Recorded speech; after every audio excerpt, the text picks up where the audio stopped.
Installe-toi, aujourd'hui nouveau format, on va écouter Robert A. Bell, je ne sais pas ce que ça veut dire A, donc on va l'appeler comme ça, qui est un comptable et qui va nous donner une stratégie incroyable pour gérer nos finances, la tienne, la mienne, en regardant nos dépenses et en analysant simplement nos dépenses. Bien sûr, avant de commencer la vidéo, n'oublie surtout pas de t'abonner, de liker et d'activer la cloche. C'est parti.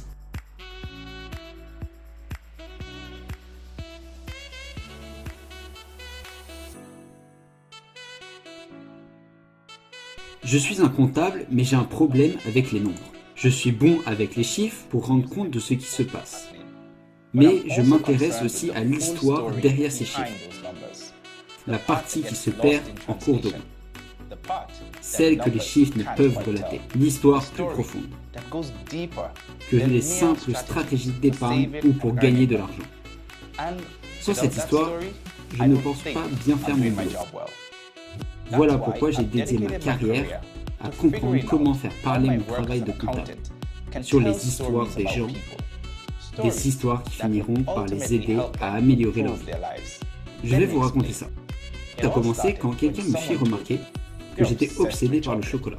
Cela m'a interloqué, moi, mais bien sûr que non, mais ça m'a fait réfléchir. N'étais-je pas en train de m'aveugler à ce sujet? Dépensais-je réellement beaucoup d'argent en chocolat sans m'en apercevoir? J'avais l'occasion de mettre cette théorie à l'épreuve. Fort de mon regard de comptable, je suis parti sur les traces de mes dépenses en chocolat. Et je les ai trouvées. Mon amour du chocolat. Je dépensais environ 50 $ par mois en chocolat, principalement les mois où j'étais surmené et les mois où j'étais particulièrement heureux. Analyser mes dépenses m'a permis de comprendre que j'avais une tendance émotionnelle, le stress, comme la célébration, de manger compulsivement du chocolat. J'avais longtemps combattu mes problèmes de poids. Aussi, savais-je que mon hygiène alimentaire n'était pas en tort. J'étais persuadé que c'était mon manque d'exercice physique, mais certainement pas le chocolat.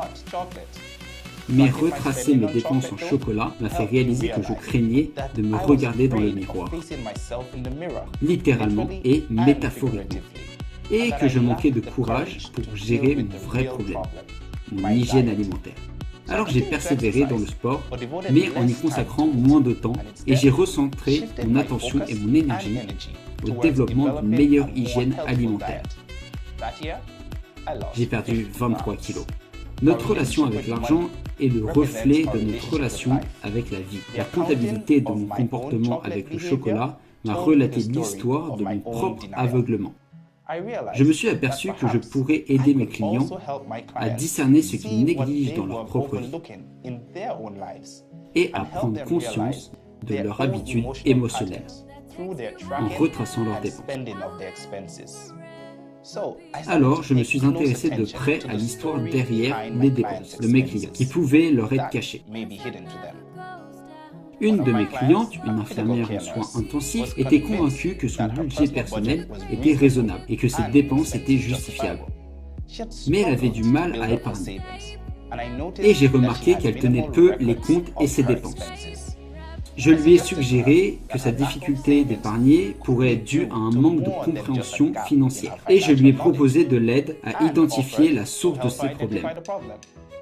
Je l'ai encouragé à suivre de près et noter ses dépenses. Au bout de quelques mois, ses comptes financiers ont mis à jour que son plus gros poste de dépenses était les vêtements et les chaussures. Nous regardions ça ensemble et elle fut sincèrement surprise de constater le montant du budget qu'elle allouait à la mode. Elle constata, tout cela, ce sont des achats compulsifs. Je n'avais pas remarqué ça.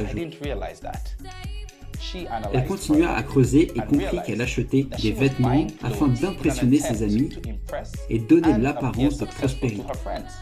Et quand sa confiance était dans les talons, acheter des vêtements la remontait temporairement. Elle m'avoua qu'acheter des vêtements était son subterfuge pour trouver un sens à sa vie et se sentir estimée. Elle soupira, puis se fixa un objectif personnel et financier. 6 mois plus tard, elle m'appela et me dit l'ampleur de ses économies, simplement en réduisant ses dépenses en shopping et en privilégiant l'exercice physique. Quand elle ressentait l'envie de faire du shopping, elle se sent plus heureuse avec ses amis. 3 ans plus tard, elle se rapproche de l'achat d'une maison. Parfois, l'historique des dépenses ne relève rien d'aussi spécifique que l'addiction au chocolat ou un problème de shopping. Mais les enseignements sont aussi précieux. Une stratège en marketing et musicienne en devenir avait besoin d'aide dans sa fiscalité. Quand je l'ai rencontrée, j'ai remarqué la peur sur son visage, alors qu'elle passait en revue ses comptes et ses dettes. Je lui ai demandé ce qui se passait, et elle a répondu que des choses dans sa vie ne semblaient pas bien se dérouler, dont ses relations personnelles. Elle craignait d'entendre le montant qu'elle allait devoir payer en impôts. Alors, nous avons continué de parler de ses finances. Et elle s'aperçut du lien entre sa peur de perdre de l'argent et sa peur de perdre ses relations.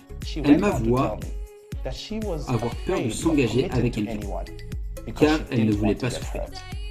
Elle affirma ne pas avoir été proche de quelqu'un depuis plus de 7 ans, car elle craignait l'échec de la relation. Elle fit le lien probable entre sa stratégie d'évitement avec l'argent et avec ses relations. Cela fait 6 ans depuis que j'ai commencé à l'épauler dans ses comptes. Elle persévère de manière constante dans sa tenue de ses comptes. Au fur et à mesure qu'elle gérait progressivement ses finances, elle augmentait ses économies avant de payer ses impôts. Elle nourrissait moins de crainte de la perte et nouait des nouvelles relations.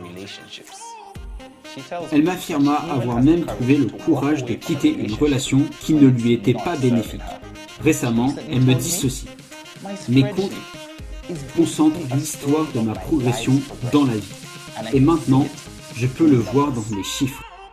Je suis convaincu que nous pouvons tous réaliser un tel audit de nos comportements émotionnels et que nous pouvons apprendre les choses surprenantes sur nous-mêmes en retraçant nos dépenses et en les notant. Voici comment faire. 1.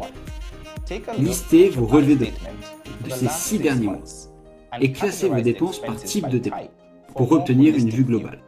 Par exemple, vos dépenses en shopping, en transport ou en loisirs. 2.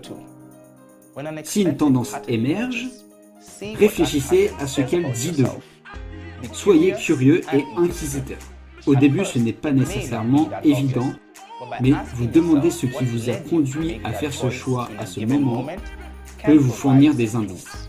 Achetez-vous une pizza tous les mercredis soirs, trop fatigué pour cuisiner, après une réunion hebdomadaire trop épuisante? 3.